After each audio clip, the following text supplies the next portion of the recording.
My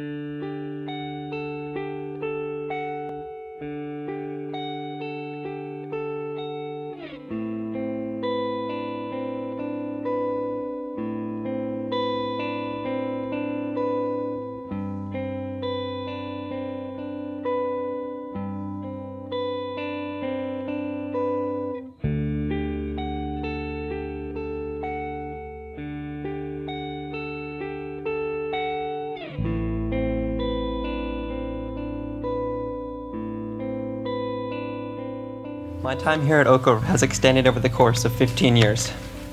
That's a long time, people. Think for a moment.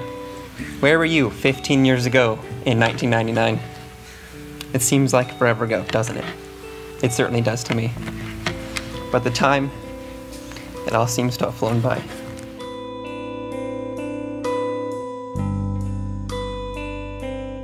One moment, I'm lying with my head on my teacher's dog Emo, flipping through a picture book in preschool. The next, I'm in Mexico with my 4th grade class. The next, I'm getting my first ever letter grade in my freshman year of high school. And now I'm graduating. I tried to make sense of it all, why I stayed here all this time, and this is what I've come up with. My friends and I like to joke, only at Oak Grove. For instance, only in Oak Grove do you sit under a tree on the lawn of the main office to eat your lunch.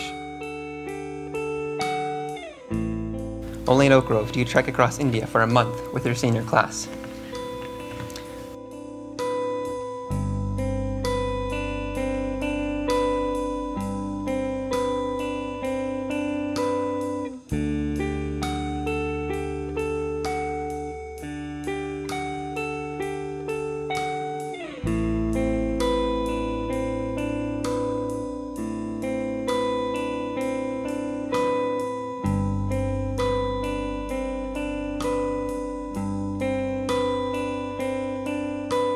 From 1995 until I graduated in 2002. Went off to college in San Diego. I got married. I started a PhD program at UCLA, and through all that, that puts me I'm in grade 20.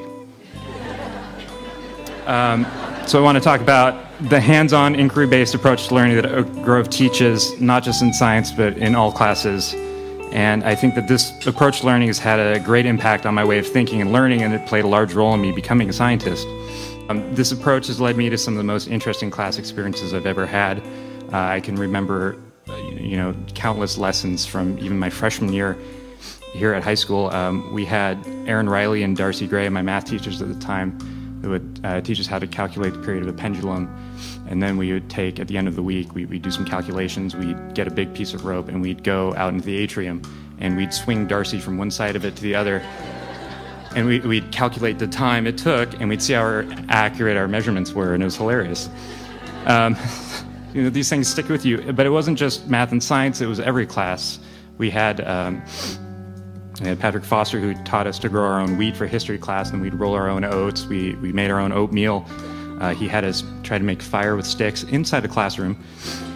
Those were hands-on lessons driven by inquiry that were the norm at Oak Grove, and I think that lessons we learned were far more important than any kind of facts learned, memorized from a book. So I think it's crucial.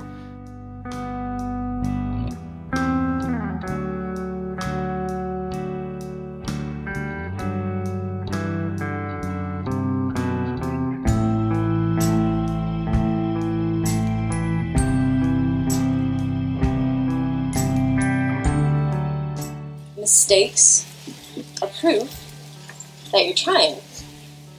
How could I forget those words? How can I forget that advice?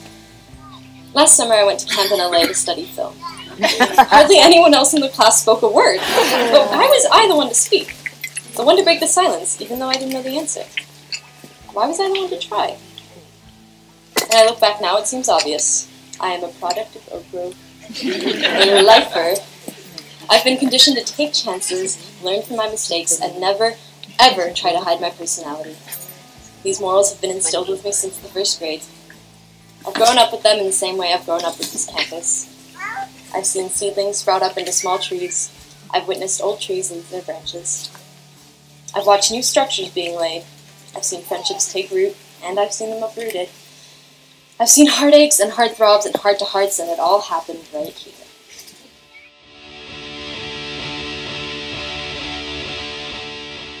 This school allows you to be who you are, and that's why we don't all hate each other or get tired of each other.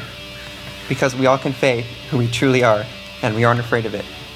That is why Oak Grove works. It does not have to conform to standardized guidelines like many other schools. Oak Grove doesn't go for a one-size-fits-all approach, because, admit it, you can't mass produce this.